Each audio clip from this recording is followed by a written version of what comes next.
नमस्कार बच्चों, दिव्या क्लासेस के यूट्यूब चैनल में आपका बहुत बहुत स्वागत है। आज हम करेंगे इतिहास का 10th क्लास का जो हमने पिछली 2 वीडियो में पढ़ा था चैप्टर यूरोप में राष्ट्रवाद।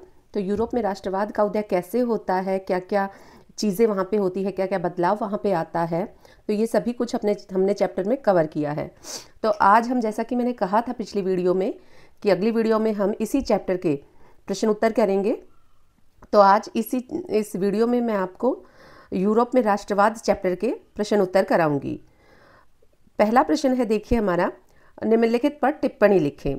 तो यहाँ पे कुछ टॉपिक दे रखे हैं, जैसे कि क है हमारा Giuseppe Mazzini, Count Camillo de Cavour, और ग है हमारा यूनानी स्वतंत्रता युद्ध, घ है फ्रैंकफर्ट संसद, और ड है राष्ट्रवादी संघर्षों में महिलाओं की भूमिका।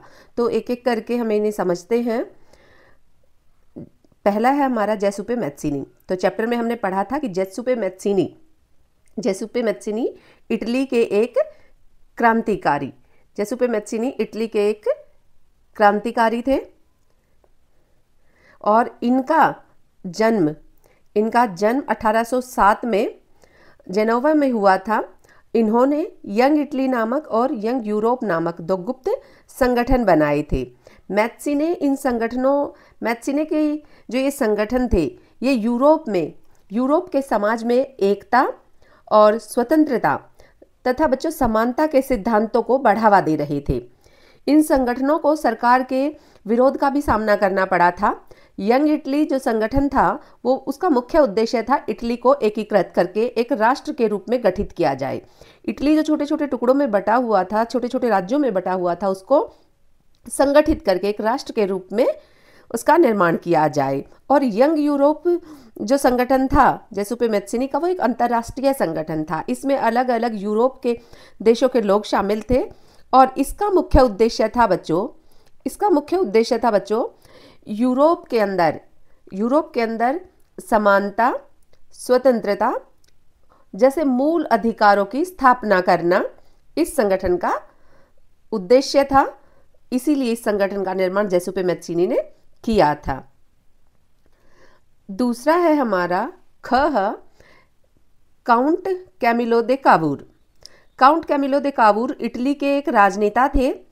ये ना तो लोकतंत्र के हितकारी थे, ना तो लोकतंत्र के हित में थे, और न ही ये कोई उदारवादी राष्ट्रवादी थे। ये कोई क्रांतिकारी भी नहीं थे।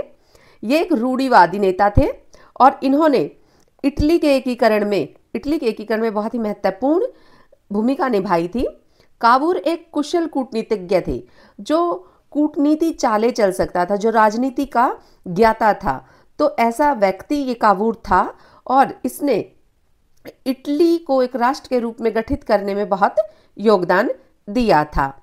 Count Camillo de Cavour. तीसरा है हमारा बच्चों ग, यूनानी स्वतंत्रता युद्ध। तो यूनान का स्वतंत्रता युद्ध कई बार एग्जाम में आता है, पूछा जाता है। तो यूनानी स्वतंत्रता का जो संघर्ष है वो 1821 से ही शुरू हो गया था बच्चों, और यह यूनानियों ने ऑटोमन साम्राज्य के विरुद्ध ये युद्ध लड़ा था।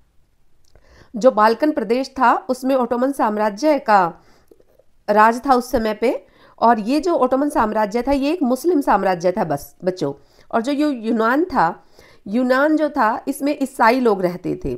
तो अब ये जो ईसाई लोग हैं, ये इस मुस्लिम साम्राज्य से, ऑटोमन साम्राज्य से अलग होना चाहते थे, और अपनी स्वतंत्रता के लिए संघर्ष कर रहे थे 1821 से ही। इस युद्ध में अनेक यूरोपीय लोगों ने, यूरोप के जो लोग थे, उन्होंने यूनान के इस युद्ध में बहुत समर्थन दिया था, सहयोग किया था। और यूनानी स्वतंत्रता का यह युद्ध यूरोप के शिक्षित अभिजात वर्ग में राष्ट्रीय भावनाओं का प्रचार प्रसार भी इस युद्ध के माध्यम से हुआ था। तो 1832 की कुस्तुतुनिया की संधि के बाद यूनान को एक स्वतंत्र राष्ट्र की मान्यता दे दी गई थी। ग हमारा फ्रैंकफर्ट संसद। ये भी बहुत इंपॉर्टेंट टॉपिक है इस चैप्टर का।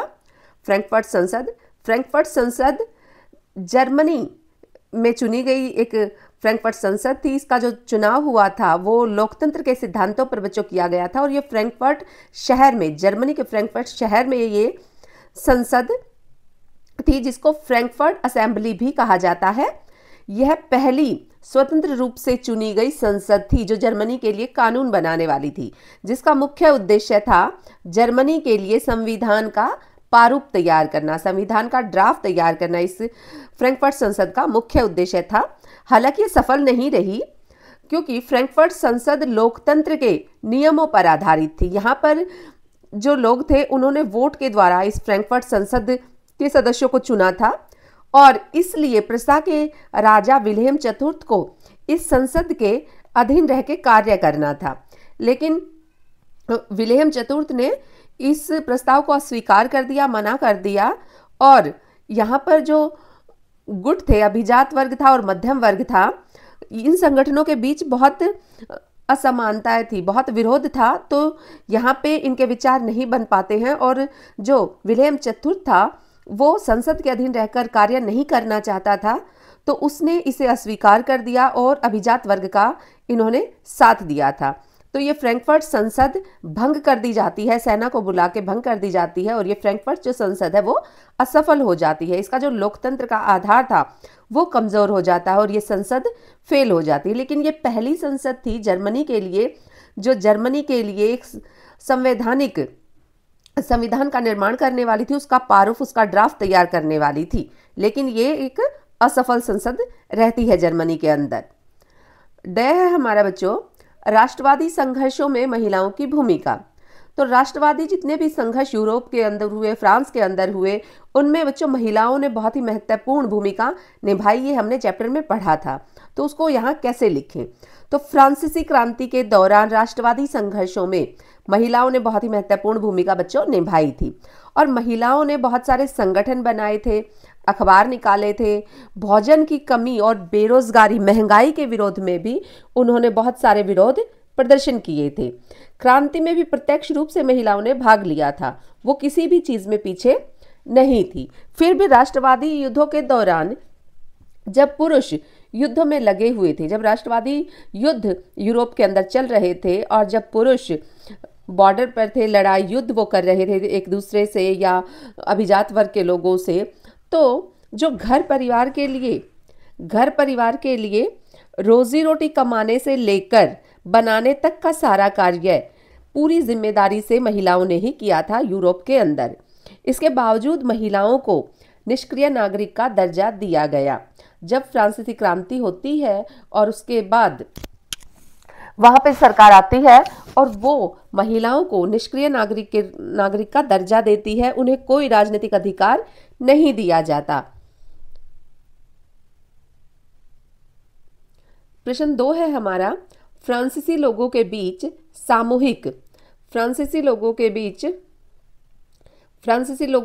सामूहिक पहचान का भाव पैदा करने के लिए फ्रांसीसी क्रांति ने क्या क्या कदम उठाए। फ्रांसीसी क्रांतिकारियों ने फ्रांसीसी क्रांति के दौरान ऐसे कौन कौन से कदम उठाए जिससे लोगों के अंदर सामूहिक पहचान, एकता की भावना पैदा हो पाई। तो फ्रांसीसी क्रांति के दौरान फ्रांसीसी क्रांतिकारियों ने लोगों के बीच सामूहिक पहचान की भावना को पैदा करने के लिए कई कदम उठाए थे। इस तरह से जब आप थोड़ा सा परिचय अपने आंसर का देंगे और फिर पॉइंट में लिखेंगे, तो इस तरह आपको फुल मार्क्स मिलते हैं एसएसटी में, खासकर जब आप पॉइंट में आंसर देते हैं। तो पहला पॉइंट है हमारा कि पितृभूमि और संयुक्त समुदाय के विचार पर बल दिया गया। क्रांति के दौरान जो पितृभूमि थी, जिसे हम हमारे देश में मातृभूमि हम कहते हैं, यूरोप के अंदर उसे कहा जाता है पितृभूमि। तो पितृभूमि, अपनी मदरलैंड और संयुक्त समुदाय की हम सभी एक हैं के विचार पर बल दिया गया था। पहला पॉइंट हमारा हो गया। दूसरा है बच्चों, शहीदों का गुणगान किया था। क्रांति के दौरान जो शहीद हुए थे फ्रांसीसी क्रांति में या उससे पहले जो भी राष्ट्रहित में जो शहीद हुए थे लोग, उन शहीदों का गुणगान किया जाता है। एक राष्ट्र ध्वज जो पूरे देश को रिप्रेजेंट करेगा, जो पूरे देश का प्रतीक होगा, उसको यहाँ पे चुना जाता है। तो 2 पॉइंट हो गए हमारे। तीसरा है, सभी पुरुषों को जो वयस्क मताधिकार दिया गया था, सभी पुरुषों को वयस्क मताधिकार दिया गया था। इससे भी फ्रांसीसी समाज के अंदर एकता का भाव आता है, सभी अपने आप को सरकार में भागीदारी समझ पाते हैं, भागीदार बन पाते हैं और ये अधिकार वहाँ के लोगों में एकता की भावना को लेकर आता है। लेकिन ये जो वयस्क मताधिकार था ये सिर्फ उन्हीं पुरुषों को दिया गया था बच्चों जो कर चुकाते थे उन्हीं को ये वयस्क मताधिकार दिया गया था। चौथा पॉइंट है हमारा स्वतंत्रता, समानता और कानून के सामने सभी को समान अधिकार दिए गए थे। फ्रांसीसी भाषा को, जो कि क्षेत्रीय भाषा थी, उसको इस क्रांति के बाद या इस क्रांति के दौरान कह सकते हैं आप, राष्ट्रभाषा बना दिया गया। क्रांति के बाद इस फ्रांसीसी भाषा को पूरे देश की राष्ट्रभाषा का दर्जा दे दिया गया, राष्ट्रभाषा इसे घोषित कर दिया गया। तीसरा क्वेश्चन है बच्चों हमारा, मारियान और जर्मनियान कौन थे? जिस तरह से उन्हें चित्रित किया गया उसका क्या महत्व था? तो मारियान और जर्मनियान, तो मारियान जो हमारी थी, मारियान फ्रांस की राष्ट्रीय नारी प्रतीक थी। राष्ट्र के रूप में उसको प्रतीक के रूप में स्थापित किया गया था और वह स्वतंत्रता और गणतंत्र की प्रतीक थी। दूसरा, उसको स्वतंत्रता और गणतंत्र की प्रतीक के रूप में स्थापित किया गया। उन्हें देश के प्रतीकात्मक रूप में चित्रित किया गया, पूरे देश का प्रतीकात्मक रूप मारियान के रूप में चित्रित किया गया। तो पहला है मारियान फ्रांस की राष्ट्रीय नारी प्रतीक बनी, दूसरा वो स्वतंत्रता और गणतंत्र की प्रतीक बनी, तीसरा उन्हें पूरे देश के प्रतीकात्मक के रूप में चित्रित किया गया। जर्मनिया जैसे कि नाम से ही पता चलता है कि ये जर्मन राष्ट्र की नारी प्रतीक थी। जर्मनिया जर्मन राष्ट्र की नारी प्रतीक थी और उन्हें जर्मनी की एकता, शक्ति और शांति का प्रतीक माना जाता था। जर्मनिया को बलूत के पत्तों का मुकुट पहने हुए दिखाया गया है चित्रों में, क्योंकि जर्मनी के जो लोग थे वो बलूत को वीरता का प्रतीक मानते थे। महत्व क्या था इसका, इन दोनों का? तो ये दोनों मारियान और जर्मनियान जो थी, नारी प्रतीक, स्वतंत्रता की अमूर्त के रूप में इनको, राष्ट्रीय चिन्ह के रूप में इनको स्थापित किया गया था। इनसे लोग कैसे प्रेरणा लेते थे? तो पहला है कि राष्ट्र प्रेम और एकता की भावना लोगों के अंदर आती है। दूसरा है स्वतंत्रता और गणतंत्र जैसे अमूर्त विचार, जिन विचारों को आप कोई सूरत नहीं दे सकते उनको कहा जाता है अमूर्त विचार। तो स्वतंत्रता और गणतंत्र जैसे अमूर्त विचारों को मानवीय रूप इन दोनों नारी प्रतीकों के रूप में दिया गया। मारियान और जर्मनियान की जो छवियां थी वो फ्रांसीसी और जर्मन लोगों को साझा पहचान का भाव पैदा करती थी, उनमें एकता की भावना को ये जन्म देती थी। एकता की भावना के रूप में ये मारियान और जर्मनियान फ्रांसीसी और जर्मन लोगों को एक सूत्र में बांधती थी, एकता का भाव उनके अंदर पैदा करती थी। ये उनकी इंस्पिरेशंस थी, उनकी प्रेरणा ये दोनों प्रतीक बन गई थी उस समय में। तो जर्मन एकीकरण, चौथा क्वेश्चन है हमारा, जर्मन एकीकरण की प्रक्रिया का संक्षेप में पता लगाएं। तो जर्मनी का एकीकरण किस तरह हुआ ये हमें यहाँ पे बताना है। तो जर्मन एकीकरण की प्रक्रिया इस प्रकार है। जर्मन एकीकरण की प्रक्रिया का संक्षेप में इस प्रकार समझाया जा सकता है। फिर आगे हम लिखेंगे पहला पॉइंट है हमारा, जर्मन के मध्यम वर्ग में राष्ट्र प्रेम की जो भावनाएं थी वो बहुत ज़्यादा प्रबल हो चुकी थी, बहुत स्ट्रॉन्ग राष्ट्र प्रेम की भावना उनके अंदर पनप रही थी, जन्म ले रही थी। और जर्मन के लोगों में, सेकंड पॉइंट है हमारा बच्चों कि जर्मन के लोगों में राष्ट्र निर्माण के विचारों का तेजी से प्रसार प्रचार हो रहा था। जर्मनी को एक राष्ट्र के रूप में गठित करना है, ये विचार जर्मनी के लोगों में बहुत तेजी से फैल रहा था। ये इच्छा शक्ति जर्मनी के लोगों की हो गई थी कि उन्हें भी एक राष्ट्र के रूप में अपने देश को गठित करना है। तीसरा पॉइंट है बच्चों, प्रूसा के जो प्रधानमंत्री थे ओटो वॉन बिस्मार्क, इनके बारे में कई बार पूछा जाता है, 1 नंबर में 2 नंबर में। प्रधानमंत्री, ये प्रूसा के प्रधानमंत्री थे और प्रूसा भी जर्मनी का ही एक राज्य था। बाद में ये सभी जर्मनी के अंदर मिल जाते हैं और जर्मनी एक राष्ट्र बन जाता है। तो प्रूसा के एक प्रधानमंत्री थे ओटो वॉन बिस्मार्क, इस प्रक्रिया के जनक कहलाए जाते हैं। जर्मनी का जो एकीकरण हुआ इस प्रक्रिया के ये जनक कहलाए जाते हैं ओटो वॉन बिस्मार्क, और इन्होंने जर्मनी के एकीकरण में बहुत ही अहम भूमिका निभाई थी।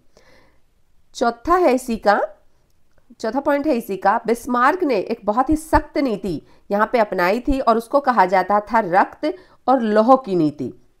बिस्मार्क ने एक बहुत ही सख्त रक्त और लौह की सख्त नीति अपनाई थी।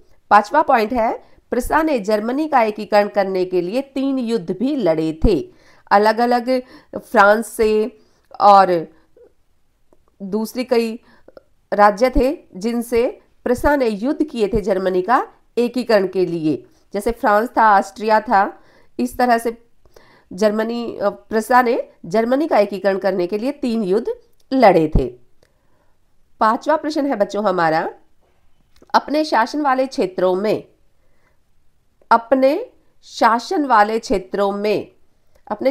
क्षेत्रों में व्यवस्था को ज़्यादा मजबूत बनाने के लिए नेपोलियन ने क्या बदलाव किए थे।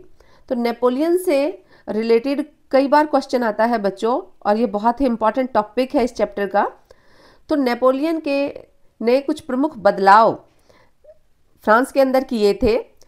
पहला बदलाव था कि नेपोलियन ने प्रशासन, जो वहाँ की कानून व्यवस्था थी, उसका केंद्रीकरण कर दिया था बच्चों। एक सेंट्रल गवर्नमेंट का उसने निर्माण किया था, जो पूरे देश की जो शक्ति थी उसको केंद्रित किया गया था, एक सेंटर पॉइंट पर उसको केंद्रित कर दिया गया था। तो जिससे वहाँ का जो प्रशासन था वो अच्छा चलने लगा था, वहाँ की जो कानून व्यवस्था थी वो अच्छी हो गई थी।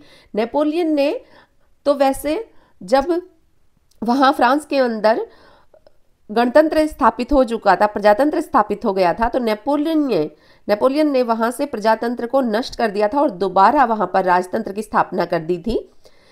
ये एक गलत कदम था नेपोलियन का कि उसने वहाँ प्रजातंत्र को खत्म कर दिया था और राजतंत्र को स्थापित कर दिया था।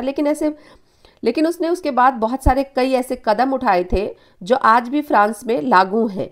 तो उन्हीं सुधारों को कहा जाता है नेपोलियन संहिता। तो पहला जो नेपोलियन ने सुधार किया था वो किया था वहाँ का जो प्रशासन है, कानून व्यवस्था है, उसका केंद्रीकरण। दूसरा पॉइंट है, नेपोलियन ने नेपोलियन संहिता बनाई थी जिसमें विशेष अधिकार, जो वहाँ का कुलीन और पादरी वर्ग था बच्चों, उसको कुछ वहाँ विशेष अधिकार दिए गए थे। वो विशेष अधिकार थे कि उनको टैक्स नहीं देना पड़ता था, वो टैक्स नहीं चुकाते थे, बल्कि वो आम जनता से, तृतीय स्टेट के जो लोग थे उनसे वो कर वसूल करते थे। तो उन विशेष अधिकारों को भी नेपोलियन ने फ्रांस के अंदर खत्म कर दिया था नेपोलियन संहिता के द्वारा। तीसरा पॉइंट है बच्चों, नेपोलियन ने फ्रांस की वित्तीय व्यवस्था को मजबूत बनाया था। वहाँ का जो पैसा था उसको एक व्यवस्था के तहत मजबूती दी थी इसने, और फ्रांस में बैंक ऑफ फ्रांस की स्थापना की थी, जिससे फ्रांस वित्तीय आर्थिक रूप से मजबूत रहे। सामंती व्यवस्था का उन्मूलन किया था। चौथा पॉइंट है हमारा कि नेपोलियन ने सामंती व्यवस्था का उन्मूलन होता है उसको बिल्कुल हटा देना, उसको जड़ से खत्म कर देना। और सामंती व्यवस्था एक ऐसी व्यवस्था होती है बच्चों जहाँ पे राजा के समय में कुछ गांव वगैरह कुछ लोगों को दे दिए जाते थे और उन्हीं लोगों को अधिकार होता था उस क्षेत्र से टैक्स वसूल करने का, वहाँ के किसानों से टैक्स वसूल करने का। तो ऐसे लोगों को कहा जाता था बच्चों सामंत। तो अब नेपोलियन ने ये सामंती व्यवस्था भी खत्म कर दी थी, क्योंकि ये जो सामंत होते थे ये टैक्स तो वसूल करते ही थे लोगों को, और भी किसानों को ये कई तरह से उनका शोषण करते थे, अपने हितों के लिए उनका इस्तेमाल करते थे। तो नेपोलियन ने सबसे बड़ा सुधार किया था फ्रांस के अंदर कि उसने सामंती व्यवस्था का उन्मूलन कर दिया था, पतन कर दिया था, उसको हटा दिया था। पांचवा पॉइंट है बच्चों, नेपोलियन ने यह नियम फ्रांस के अधिकार में आने वाले सभी क्षेत्रों में लागू किए थे। नेपोलियन ने जितने भी कानून बनाए थे ये फ्रांस के अंदर, चाहे नेपोलियन ने जीत के कुछ क्षेत्रों को मिलाया या उससे पहले से फ्रांस ने कुछ क्षेत्रों पर अधिकार कर लिया था, उन सभी क्षेत्रों में ये अधिकार, ये नियम, ये कानून, जितनी भी जनता वहाँ पे रहती थी उन सभी को ये अधिकार दिए गए थे और उन सभी पर ये कानून लागू किए गए थे। तो ये नेपोलियन का सबसे अच्छा सुधार था। हमारे चैप्टर में 5 ही प्रश्न थे बच्चों, जो मैंने बहुत ही सरल शब्दों में आपको समझा दिए हैं, करवा दिए हैं। आप अपनी नोटबुक में यहाँ से राइट डाउन कर सकते हैं। अगर आपको कुछ पूछना है या कुछ समझ नहीं आता है तो आप कमेंट कर सकते हैं, कुछ पूछ सकते हैं। बहुत ही सिंपल और सरल शब्दों में इन प्रश्नों का उत्तर दिया गया है, समझाया गया है आपको। आई होप आपको समझ आया होगा। अगर आपको पसंद आता है तो लाइक करें, सब्सक्राइब करें। Thank you.